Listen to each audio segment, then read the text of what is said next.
What's going on, guys? I'm Christian Baerga. This is Zale Lugo. We're the fundraiser group in our English Comp 2 class. We're going over chapter 4 of the book Happiness Hypothesis.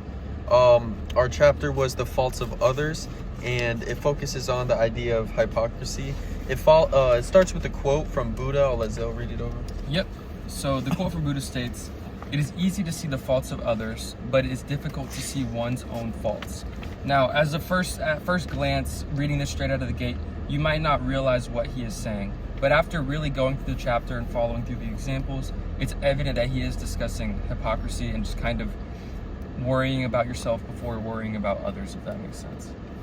Yeah, so at the beginning, his thesis was really about how everybody is a hypocrite in their own way, even if we don't see it.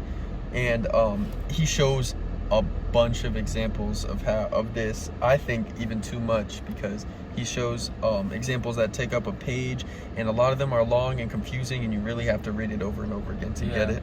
For sure. Yeah. But there was some examples that were good, like one about Rush Limbaugh. Yeah. So this was probably one of my favorite examples from the book because it is straightforward, and if you're familiar with him, you know he's a character. So he was a conservative, and he had expressed in, I believe, 2003 that white men, he said white men, but I think he meant white people in general, should receive the same punishment, should be held accountable as black men for having drugs in your possession.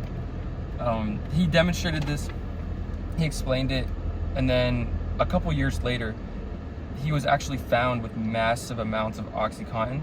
And so it's just funny to laugh at. It's just hypocritical. It's a prime example of one of the hypocrites being politics most of the time. Yeah. Politicians. So I mean, most of the time this is just because they're not doing things the ethical way. They're doing things to get a vote or to get some money. So that's kind of the main idea there, I think. Yeah, the name of the chapter is The Faults of Others, and I think it's a fun play on words. I actually got it when I finished it, and I went back and looked at the beginning again. It's a play on words that describe our mentality towards us doing things wrong, because the chapter is really about the faults of ourselves, aka hypocrisy, but it's called The Faults of Others because it's deflecting, you know? And the other quote that it began with was Matthew 7:3-5. It stated, Zale will read it for y'all. Yep. So it was called Log in Your Own Eye. So just looking at the words, you still probably wouldn't know what that is. But once you take a dive into it, you can see this is what it reads. Why do you see the speck in your neighbor's eye, but not in your own eye?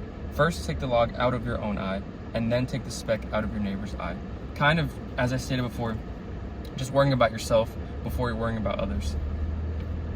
Yeah, and it wraps it all up in the end with the conclusion paragraph saying, by seeing the log in your own eye, you can become less biased, less moralistic, and therefore less inclined towards argument and conflict. So that's a good way to wrap it up. I think they did a good job of putting those two quotes in the middle, and it really wrapped it up for me. I think the end of the chapter was way more interesting than the beginning. Overall, I think I would give this chapter a 6 out of 10, just because it had some very interesting parts, but it was just too long, and there's pages you could cut out and you would still understand the gist. Yeah.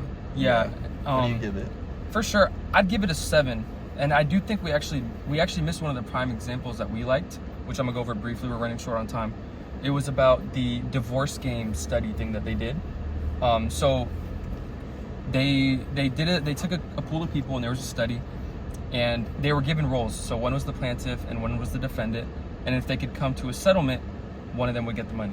Both of them would get the money. Or both of them would get the money. Excuse me.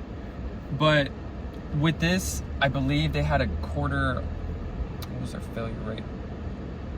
More than a quarter of all the pairs failed to reach an agreement with knowing their roles, however. Now, when they didn't know their role, only 6% of the pairs failed to settle. So, like I said, when you don't know your role and you're just doing something, you're going to be far less biased, and it's just going to get you better results overall. So, for sure, that just shows how little something like a name or a title can increase bias. Exactly. All right, this has been the fundraisers group. I'm Christian Viagra. This is Zale Lugo. We'll see y'all next time.